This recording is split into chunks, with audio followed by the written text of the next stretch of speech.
Olá, amigos. Aqui é o Martim falando. Eu realmente preciso do seu apoio. Por favor, se inscrevam no canal antes de assistir. Neste episódio, vamos discutir 3 tópicos muito importantes. Cada tópico é importante e interessante, então certifique-se de assistir até o fim.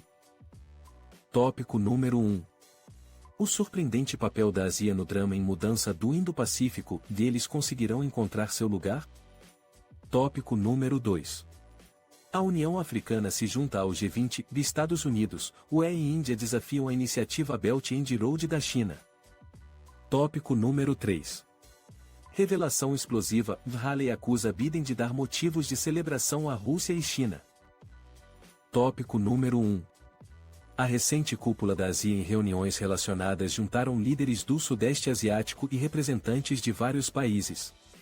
Esse encontro ocorreu em meio a tensões crescentes entre a China e as Filipinas, confrontos navais crescentes no Mar da China Meridional e maior engajamento de nações anteriormente menos envolvidas. Essas circunstâncias levantaram questões fundamentais para a ASEAN. Diante de uma paisagem geopolítica e Indo-Pacífica em rápida mudança, onde a ASEAN se encaixa como entidade regional e coleção de Estados-membros individuais. Em abril, as Filipinas expandiram o acesso dos Estados Unidos a 4 bases militares em seu território. Essa decisão desencadeou uma série de atividades políticas, diplomáticas e militares na região, incluindo a expansão dos Estados Unidos no Pacífico Sul.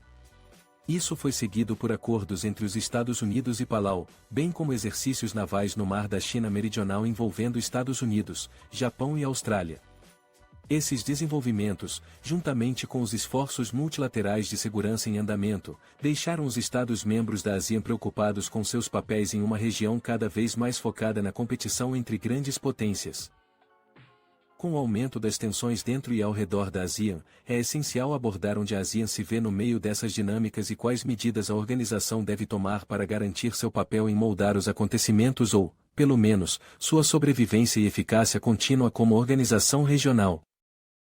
A ASEAN há muito defende o princípio de não interferência, tanto por parte de partes externas quanto nos assuntos internos de seus Estados-membros, desde seu Tratado de Amizade e Cooperação de 1976. No entanto, ações recentes dos Estados Unidos, China e desenvolvimentos internos desafiam a sobrevivência desses princípios.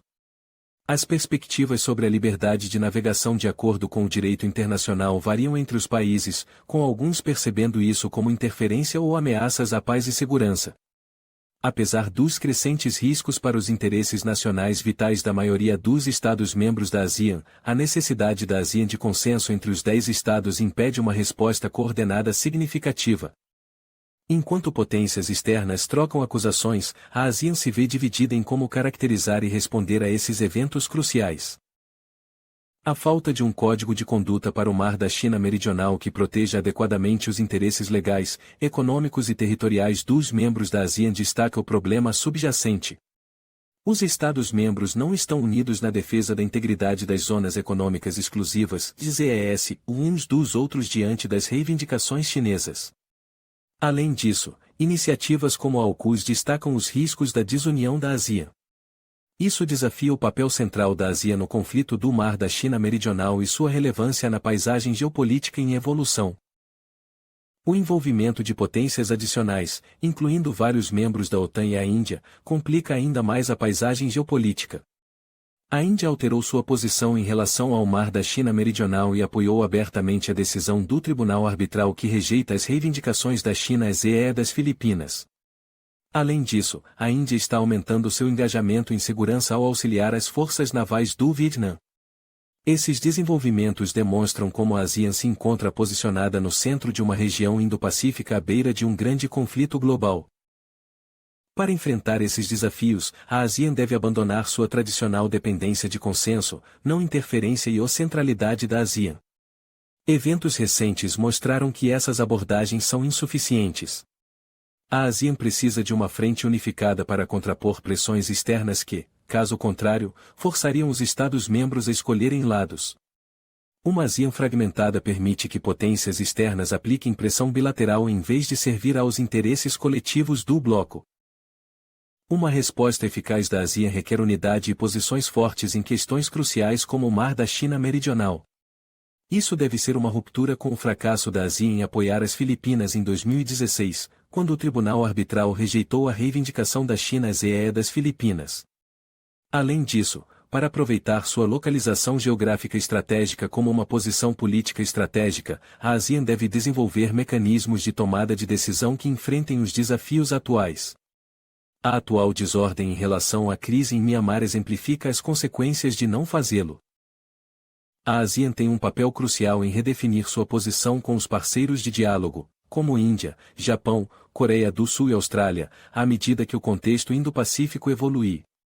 O crescente envolvimento desses atores apresenta uma oportunidade para a ASEAN redefinir proativamente seu papel político, espelhando sua posição estratégica abrangendo os oceanos Índico e Pacífico.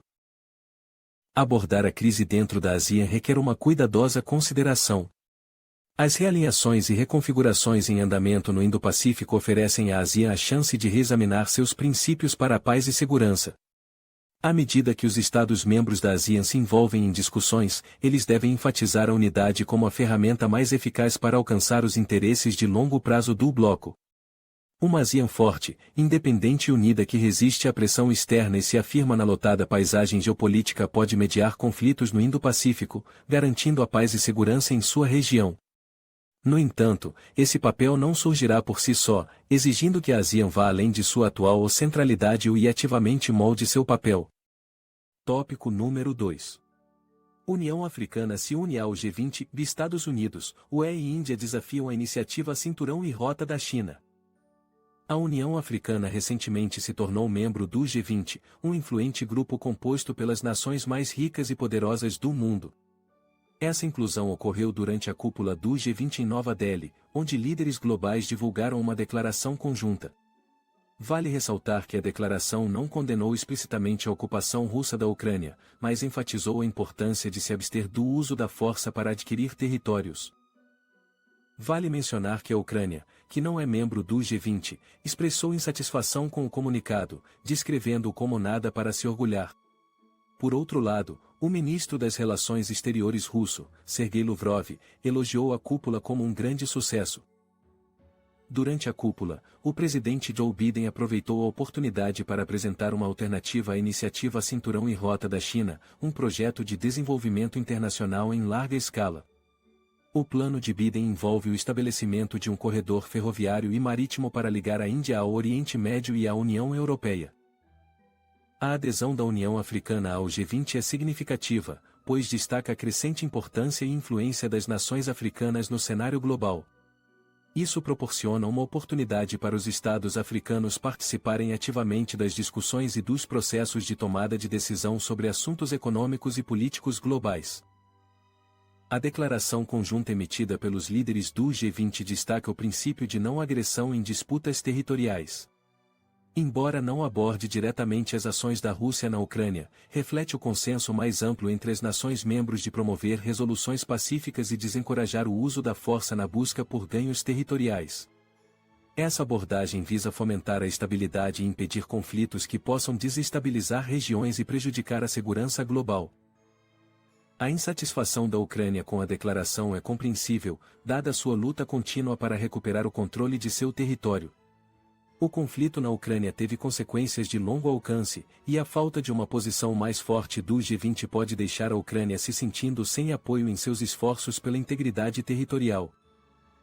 Por outro lado, a resposta positiva da Rússia ao resultado da cúpula sugere uma sensação de validação e aprovação de suas ações na Ucrânia.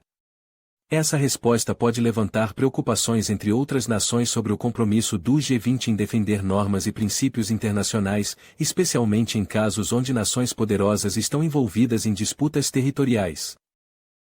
A apresentação feita pelo presidente Biden de uma visão alternativa à iniciativa Cinturão e Rota da China demonstra a competição e rivalidades existentes entre as principais potências globais.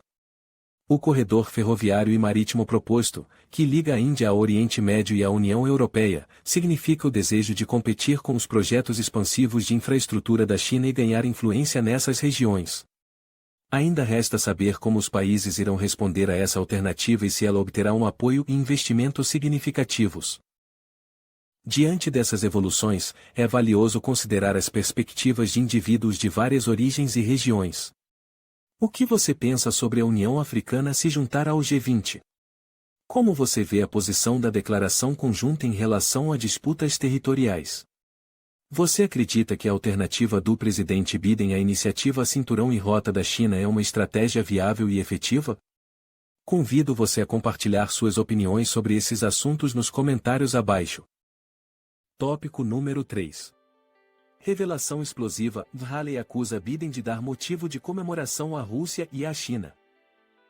Durante uma entrevista no programa O State of the Union da CNN, Nikki Haley, candidata presidencial republicana, expressou suas preocupações sobre a declaração final da cúpula do G20. Ela argumentou que a declaração, que se absteve de condenar a invasão da Rússia na Ucrânia, acabou beneficiando a Rússia e a China. De acordo com Haley, o presidente Biden perdeu a oportunidade de reafirmar seu reconhecimento, feito um ano atrás, de que a Rússia invadiu um país que tem ideais pró-americanos e amantes da liberdade. Ao não reconhecer esse fato, Haley acredita que a declaração inadvertidamente deu uma vitória à Rússia. Ela também expressou preocupação com a reação da China e como isso se relaciona a Taiwan. Críticas surgiram devido à falta de condenação à Rússia por sua guerra na Ucrânia na declaração da cúpula do G20 deste ano. Em vez disso, a declaração incluiu um pedido geral para que as nações respeitem as fronteiras umas das outras. Essa abordagem contrastou drasticamente com a declaração da cúpula do G20 do ano passado, que condenava veementemente as ações da Rússia na guerra. Oleg Nikolenko, porta-voz do Ministério das Relações Exteriores da Ucrânia, comentou que a declaração deste ano não é algo para se orgulhar. Embora grato aos parceiros que tentaram incluir uma linguagem mais forte no texto, Nikolenko argumentou que a resposta do G20 não aborda e condena adequadamente a agressão da Rússia contra a Ucrânia. As observações de Nikolenko foram reforçadas por uma captura de tela da declaração, na qual certas palavras foram alteradas para afirmar que a guerra era contra a Ucrânia em vez de no país, e o apelo para que todos os estados ajam de acordo com a Carta da ONU foi alterado para focar na Rússia. Razon Stand, um grupo ucraniano de defesa com foco em política energética anti-russa, criticou a declaração como covarde e afirmou que ela falhou em abordar a responsabilidade que o G20 deveria ter em deter as armas geopolíticas da Rússia. Haley, ex-embaixadora dos Estados Unidos na ONU, tem consistentemente manifestado seu apoio à Ucrânia durante sua campanha presidencial. Em um debate recente do Partido Republicano, ela acusou seu colega candidato republicano Vivek Ramaswamy de favorecer o presidente russo Vladimir Putin em detrimento da Ucrânia, pois Ramaswamy foi o único a mencionar a interrupção do financiamento dos Estados Unidos para a Ucrânia se eleito presidente. Agora, é importante considerar múltiplas perspectivas sobre esse assunto.